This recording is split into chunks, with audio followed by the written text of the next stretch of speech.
All right, here we go. We're going to start us out, try us a little top water action here. Hopefully we'll be able to get us some fish here. I'm sure there's bass in here, at least to look at it. It sure looks awful bassy, doesn't it? Like I said, this is the first time that I've been to this little lake here in New Jersey, but we thought we'd come out this morning and paddle around here a little bit and see what we couldn't come up with. I'm fishing a little topwater popper. Usually in the summertime when these bass are active and they're really feeding good, little poppers like this work good. And the one that I'm fishing is made by Ladina Lures. It's called a Rico, and this is a little popper that I've been fishing these things literally for 35 years. They're a little costly, but they are an exceptional popper. And if the fish are going to come up on top waters, you can usually get a few doing this. Getting a little breeze here. Let me give you a little advice also. I probably owned 10 or 12 bass boats in my life, but this is my first kayak.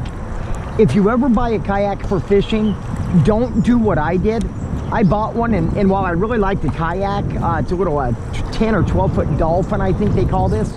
But the problem with it is I should have bought one that's got foot pedals where you can steer it with your feet as you're fishing. I didn't do that, so I didn't realize what a big hindrance it would be to not have that. As you can hear, I got semi trucks and everything right here behind me. I'm right next to a road, but the good Lord willing, hopefully we'll be able to get a few fish to come up on this and catch a couple. This bait that I'm throwing, this Rico that I'm throwing, is literally like 20 years old. The paint is mostly completely torn off it from fish over the years. This thing has been mauled by about 9 billion big largemouth and a bunch of smallmouth. But man, these are a dynamite bait. One of the first tournaments that I ever won, and I won it as an amateur. I was fishing a tournament on Canyon Lake, and I was in the back of a guy's boat with him. And we were going out, and it was in the middle of August. It was like 112, 114 degrees. And this guy, this is in the days before drop shotting and a lot of finesse presentations. This guy was using a little worm that was invented out west by Danny Westfall called the Westy worm. And that's a great worm. And I had one of these little Ricos tied on. And he told me, he said, "Oh, son, you don't know what you're doing. It's way too hot for these fish to come up and hit these Ricos." And I mean, for to be honest, the guy was a good fisherman, and he had done well in a lot of tournaments. But it was something that I had a lot of confidence in. And at that time, I was just a young man. I was still a teenager actually, so I didn't really have a lot of confidence in too many things. So I thought I'd try it, and we were fishing some points, and like on my fourth cast, a 7-pounder flew up on it and just ate that Rico. And now this was an all-night tournament, let me say that. It went from like 6 p.m. to 6 a.m. Well, I only had a total of 4 bites. Oh, there's a fish right there. Wow, that fish. Oh, look at that, guys. Can you see this? I told you, boy, oh, that's a good fish. That's a beautiful fish. What a way to start the morning. Holy cow. Come here, you sweet, beautiful darling. Wow, boy, she is strong. You gorgeous thing. Look at this.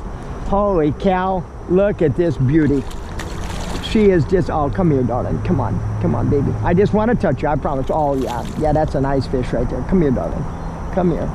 Come on, sweetheart. I got you. Look at this, guys. See what I was talking about that paint being tore out there? You sweet, beautiful darling. Thank you so much for slamming this for me this morning. Give me 1 minute here, baby, and I'll get this hook out of your face, and I'll have you right. Whoa. Relax there. Hold on, sweetheart.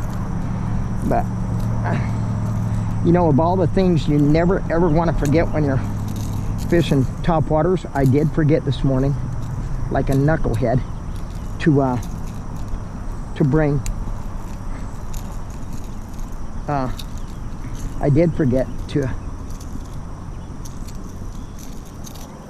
Let me get this out of your face here, darling. Okay, here you go, guys. Beautiful way to start the morning. Thank you, sweet baby. Enjoy your day, and I appreciate that. The old Rico strikes again. But anyway, let me show you this bait here real quick, just kind of give you an idea. See how the paint's all worn off it? Says, wow, that thing's 25 years old.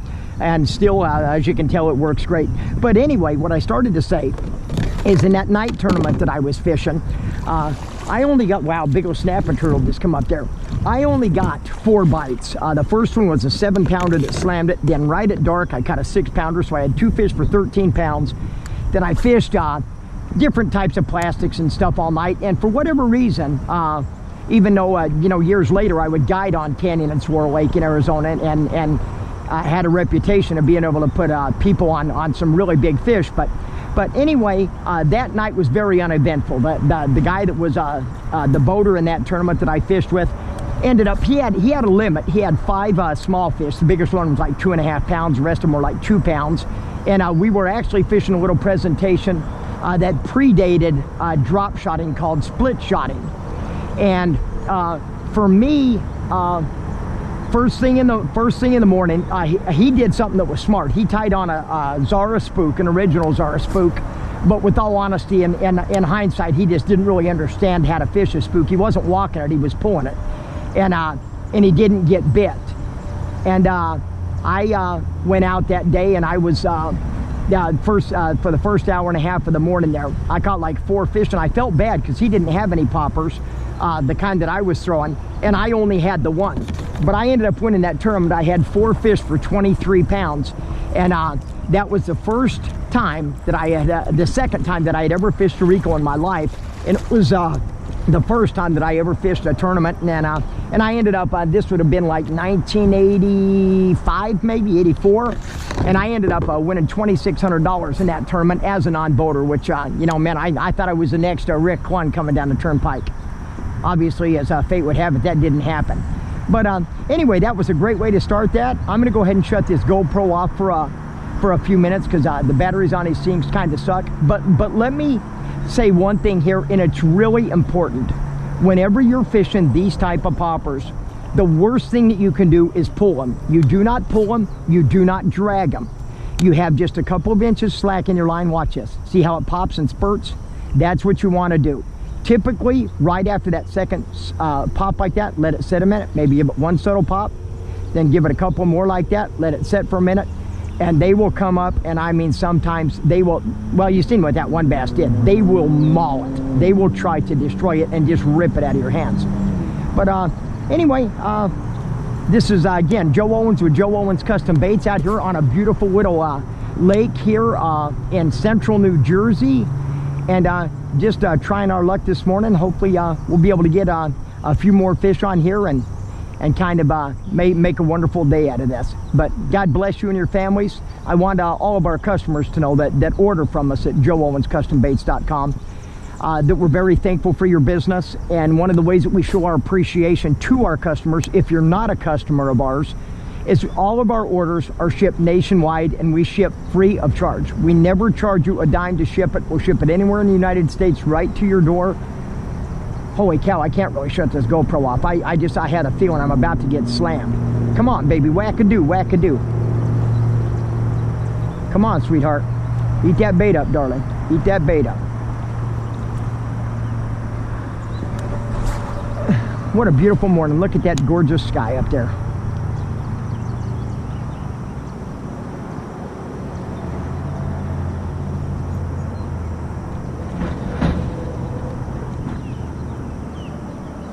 Doesn't that just look like the perfect cast to have a 4 or 5 pounder just engulf this thing?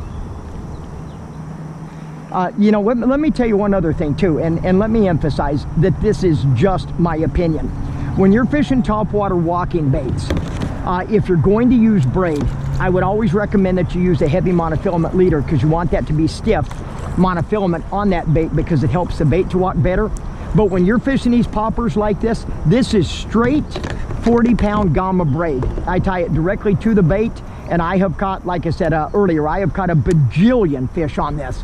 So, you know, a lot of guys will say you don't ever want to tie a topwater directly to braid. I couldn't disagree with that more. And I also, the other topwater bait that I tie directly to braid with no monofilament leader is a buzz bait.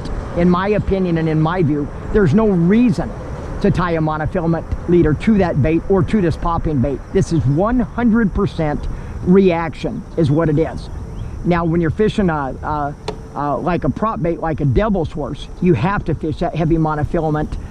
In fact, on a devil's horse, I run straight monofilament, usually 30 pounds. And the reason that you do is if you tried fishing that on straight braid, that braid is you know, it has no memory whatsoever. So as you cast that out and you start to pull that and those blades on that devil's horse, for example, or any type of prop bait for that matter, start to turn, that braid will wrap around those blades and it'll keep the bait from working properly.